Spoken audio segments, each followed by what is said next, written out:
asalaamaaleykum rahmatullah seen mbokk Babacar Gueye moo ñëwaat di leen di nuyu fas yéene ubbi beneen thématique boo xam ne moom la ñu boole ci sunu réflexion yu ñuy partager ak yéen deuxième thématique bi moom mooy décentralisation et ce qui concerne aussi plus largement les collectivités territoriales donc vidéo bi dinañ ko def à travers beaucoup de sous-thèmes xam ne d'abord il faut l'historique de la décentralisation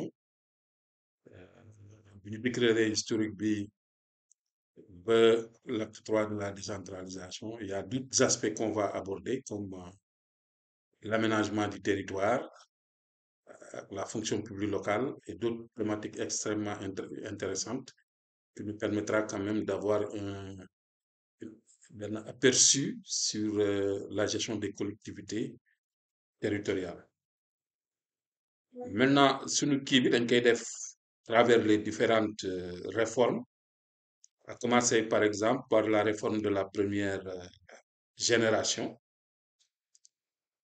Comme vous le savez, la politique sénégalaise de décentralisation a connu une évolution intéressante.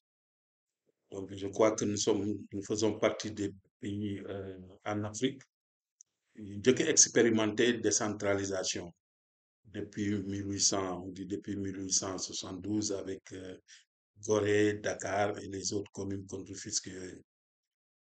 Donc ça veut dire que ñun am nañu tradition décentralisation mais au départ sous l'ère coloniale quand même il y avait une surveillance comme on pourrait dire des colons sur notre système de décentralisation.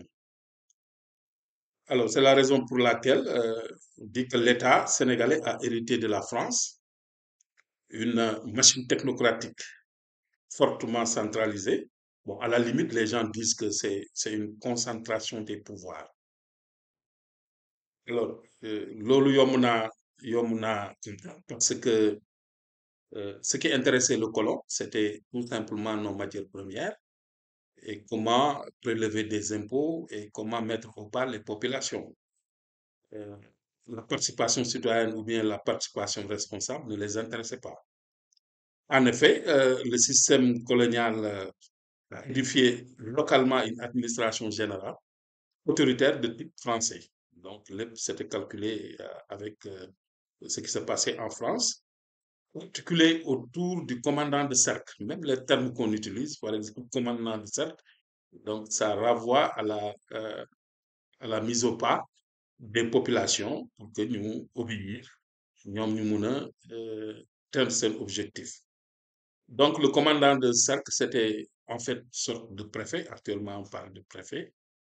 Donc, cet appareil assurait le contrôle des campagnes et dispensait le minimum de services nécessaires aux populations sociales.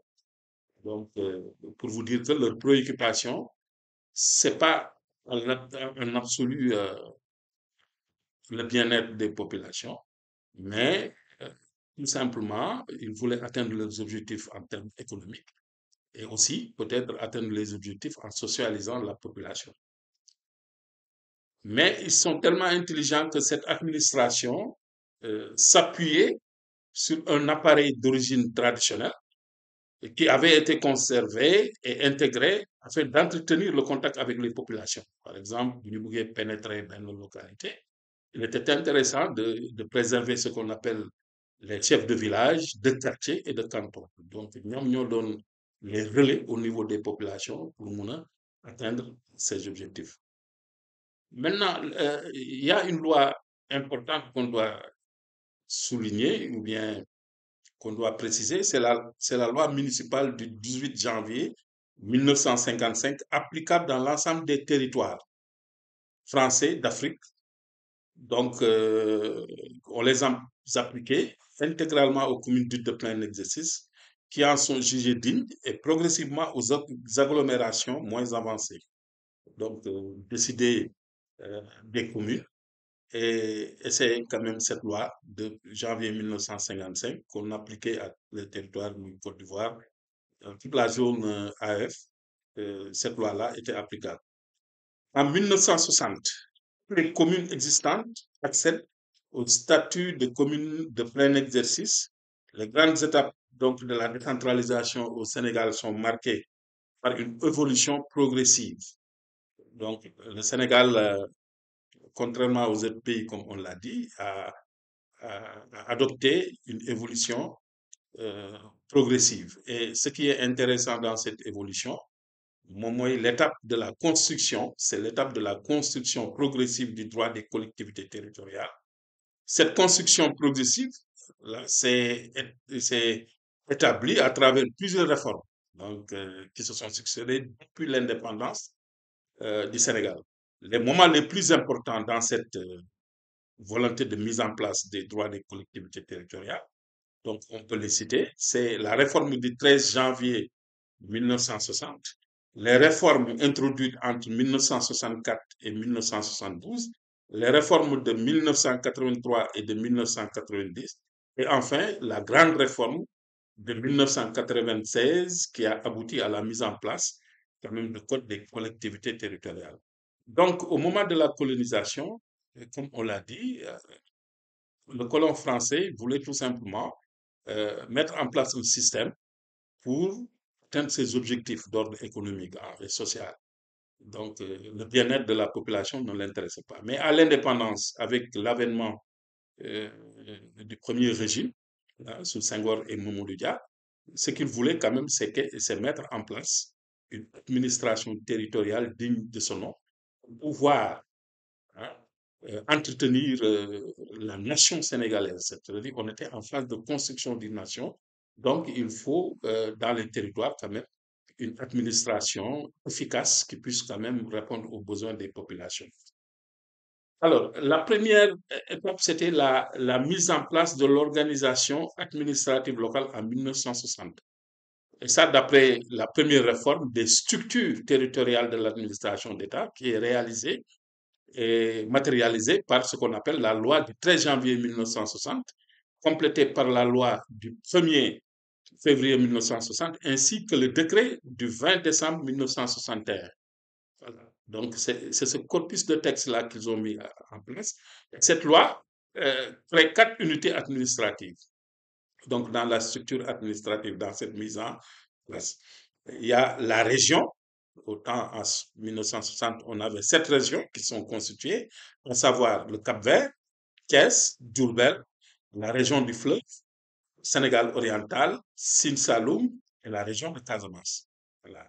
Chaque région est placée sous l'autorité. Autant on appelait l'inspecteur régional d'administration qui reçoit le titre de gouverneur de région. Donc, après les régions, il y a ce qu'on appelle le cercle. La loi prévoit des cercles en nombre variable formant les subdivisions des régions. Le cercle est administré par un commandant de cercle.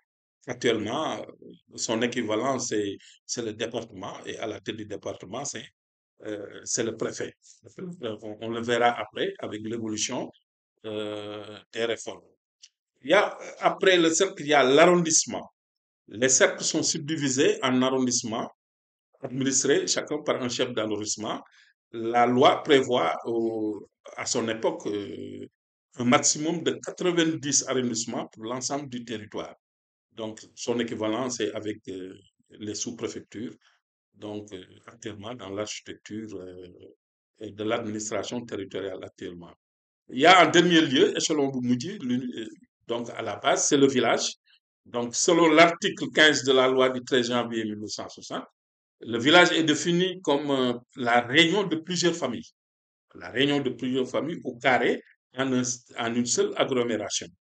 Donc, c'était ça la définition du village. Et à la tête, il y a ce qu'on appelle le chef de village. Et ce qu'on a constaté, c'est que la structure régionale était originale car constituée par des assemblées régionales créées par la loi numéro 60028 du 1er février 1960. Les conseillers régionaux sont élus au suffrage universel, direct au soutien de listes majoritaires à un tour. Donc là, c'était une particularité. Bon, comme dans l'ensemble pour l'ensemble du pays, il y a une assemblée nationale, mais autant en 1960, il y a ce qu'on appelait les assemblées régionales. Et ces assemblées régionales tenaient chaque année une session ordinaire budgétaire et une ou plusieurs sessions extraordinaires dont la durée ne peut excéder 15 jours. Le gouverneur de région, maintenant, à sa qualité d'inspecteur régional de l'administration, a pour mission permanente d'inspection, a pour mission d'inspection et de coordination des cercles compris dans la région. Donc, pour ces attributions, donc, il reçoit du président du conseil, autant le président du conseil, c'est l'équivalent du premier ministre, mais qui était puissant, et le premier président du conseil, c'était euh, l'excellent Mamadou Dia, donc qui était le répondant vraiment des gouverneurs. Donc, le gouverneur reçoit du président du conseil donc toute directive concernant l'application de la politique générale du gouvernement. Il reçoit de même de chaque ministre hein, les directives concernant l'application de la politique de chaque département dans la région. Il répercute au niveau sur les échelons secondaires les directives qu'il reçoit.